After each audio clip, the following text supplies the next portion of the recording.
আসসালামু আলাইকুম রহমতুল্লাহি অবরাকাতু। সুপ্রিয় দর্শক, কাছে দূরে দেশে বিদেশে যে যেখান থেকে আমাদেরকে দেখছেন, আন্তরিক মোবারকবাদ জানিয়ে শুরু করছি ৭১ টিভির বিশেষ ইসলামিক আয়োজন স্যাভলন হ্যান্ডওয়াশ নিবেদিত আরবের পথে অনুষ্ঠানের আজকের পর্বে, powered by Shinex floor cleaner. প্রিয় দর্শক, আজ আমরা আপনাদেরকে নিয়ে যাব মদিনার মসজিদে নববী থেকে ৩৫ কিলোমিটার দূরে জাবালে মালসা দেখাতে, যা মদিনার দক্ষিণ পূর্বে হাররাত রাহাতের উত্তর পূর্ব উপকণ্ঠে অবস্থিত। সেই পাহাড়ে রয়েছে বিশাল এক আগ্নেয়গিরির অবশিষ্টাংশ।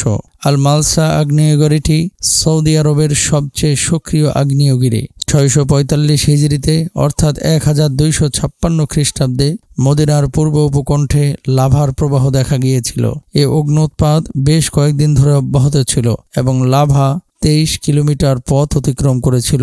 লাভার দীর্ঘতম জিহ্বা হারামের প্রায় ৮.২ কিলোমিটার আগে থেমে যায়। গর্তটি শঙ্কু আকৃতির, মাঝখানে একটি বৃত্তাকার গর্ত রয়েছে যা ৪০ মিটারেরও বেশি গভীরতায় পৌঁছায়।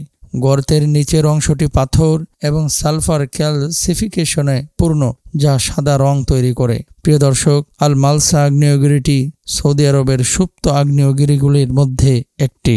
এই আগ্নেয়গিরিটি রাজ্যের সবচেয়ে সক্রিয় আগ্নেয়গিরিও। প্রিয় দর্শক, আপনারা জানেন রাসূল আকরাম সাল্লাল্লাহু আলাইহি ওয়াসাল্লাম কিয়ামতের অনেক আলামতের কথা উল্লেখ করেছেন।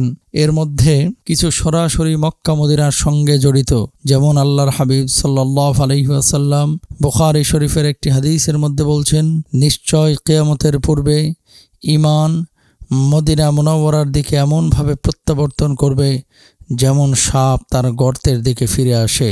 বুখারী হাদিস নাম্বার ১৮৭৬। রাসূল আকরাম সাল্লাল্লাহু আলাইহি ওয়াসাল্লাম ইরশাদ করেন, এমন কোনো শহর নেই যেখানে দাজ্জাল প্রবেশ করবে না, তবে মক্কা মুকাররমা ও মদিনা মুনাওয়ারা ছাড়া। কেননা মক্কা ও মদিনার প্রতিটি প্রবেশ পথে ফেরেশতারা সারিবদ্ধভাবে পাহারারত থাকবেন। তারপর মদিনা শরীফ ৩ বার ভূমিকম্পে কেঁপে উঠবে। এতে সেখান থেকে সব কাফের ও মুনাফিক বের হয়ে যাবে। এর মধ্যে একটি হলো হেজাজ থেকে আগুন বের হবে। আপনারা জানেন সহিহ আল বুখারী ও মুসলিমে একটি হাদিস রয়েছে, যা প্রিয় সাহাবী আবু হুরায়রা রাদিয়াল্লাহু তাআলা আনহু থেকে বর্ণিত। রাসূল আকরাম সাল্লাল্লাহু আলাইহি ওয়াসাল্লাম বলেছেন, লা তাকুমুস সাআ হাত্তা তাখরুজা নারুন মিন আরদিল হিজাজি। রাসূল আকরাম সাল্লাল্লাহু আলাইহি ওয়াসাল্লাম বলেন, কিয়ামত ততক্ষণ পর্যন্ত আসবে না যতক্ষণ না হিজাজ ভূমি থেকে আগুন বের হয় এবং বুসরা রুটের ঘাড় আলোকিত করে। এখানে আমরা তার মহৎ উক্তিটি লক্ষ্য করি, যা ভবিষ্যৎবাণীমূলক ইঙ্গিত দেয় যে এটি প্রকৃতিগতভাবে প্রজ্বলিত পরিচিত আগুন নয়, বরং পৃথিবীর অভ্যন্তর থেকে স্বভাবগতভাবে প্রজ্বলিত আগুন। সুতরাং এটি একটি আগ্নেয়গিরির আগুন। ওলামায়ে কেরাম এই হাদিসকে সামনে রেখে বলেছেন, রাসূলের হাদিসের আলোকে কিয়ামতের আলামতের বাস্তবায়ন হচ্ছে এই আগ্নেয়গিরি। প্রিয় দর্শক, আপনারা দেখছেন মালসা পাহাড় হাদিসের সাথে সম্পৃক্ত এই আগ্নেয়গিরি এবং পাহাড়টি আজকে আপনাদেরকে আমরা দেখাচ্ছি।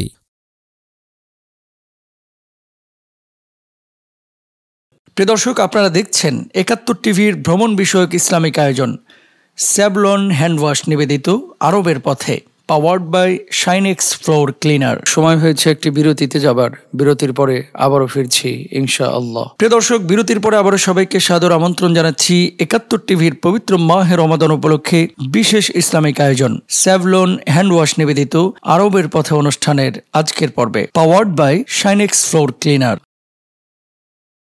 রাসূল আকরাম সাল্লাল্লাহু আলাইহি ওয়াসাল্লাম ইরশাদ করেন, এমন কোনো শহর নেই যেখানে দাজ্জাল প্রবেশ করবে না, তবে মক্কা মুকাররমা ও মদিনা মুনাওয়ারা ছাড়া। কেননা মক্কা ও মদিনার প্রতিটি প্রবেশ পথে ফেরেশতারা সারিবদ্ধভাবে পাহারারত থাকবেন। তারপর মদিনা শরীফ ৩ বার ভূমিকম্পে কেঁপে উঠবে। এতে সেখান থেকে সব কাফের ও মুনাফিক বের হয়ে যাবে। এর মধ্যে একটি হলো হেজাজ থেকে আগুন বের হবে।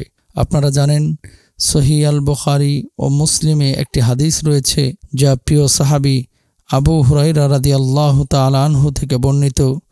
রাসূল আকরাম সাল্লাল্লাহু আলাইহি ওয়াসাল্লাম বলেছেন, লা তাকুমুস সাআ হাত্তা তাখরুজা নারুন মিন আরদিল হিজাজি। রাসূল আকরাম সাল্লাল্লাহু আলাইহি ওয়াসাল্লাম বলেন, কিয়ামত ততক্ষণ পর্যন্ত আসবে না যতক্ষণ না হিজাজ ভূমি থেকে আগুন বের হয় এবং বুসরা রুটের ঘাড় আলোকিত করে। এখানে আমরা তার মহৎ উক্তিটি লক্ষ্য করি, যা ভবিষ্যৎবাণীমূলক ইঙ্গিত দেয় যে এটি প্রকৃতিগতভাবে প্রজ্বলিত পরিচিত আগুন নয়, বরং পৃথিবীর অভ্যন্তর থেকে স্বভাবগতভাবে প্রজ্বলিত আগুন। সুতরাং এটি একটি আগ্নেয়গিরির আগুন। ওলামায়ে কেরাম এই হাদিসকে সামনে রেখে বলেছেন, রাসূলের হাদিসের আলোকে কিয়ামতের আলামতের বাস্তবায়ন হচ্ছে এই আগ্নেয়গিরি। প্রিয় দর্শক, আপনারা দেখছেন মালসা পাহাড়, হাদিসের সাথে সম্পৃক্ত এই আগ্নেয়গিরি এবং পাহাড়টি আজকে আপনাদেরকে আমরা দেখাচ্ছি।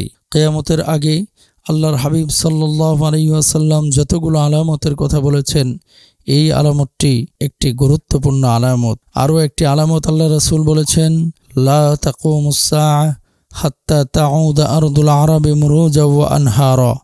ততদিন পর্যন্ত কিয়ামত সংঘটিত হবে না যতদিন পর্যন্ত গোটা আরব সবুজ না হবে এবং যতদিন পর্যন্ত নহরসমূহ প্রবাহিত না হবে।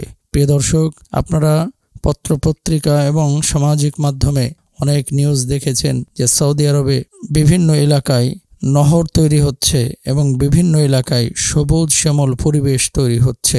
অর্থাৎ কিয়ামতের আগে গোটা আরব সবুজ শ্যামল হয়ে যাবে এবং নহরে ভরপুর হয়ে যাবে, নদী নালা তৈরি হবে। এরপরে হবে কিয়ামত। দর্শক, কিয়ামতের জ্ঞান একমাত্র আল্লাহ সুবহানাহু ওয়া তাআলাই জানেন।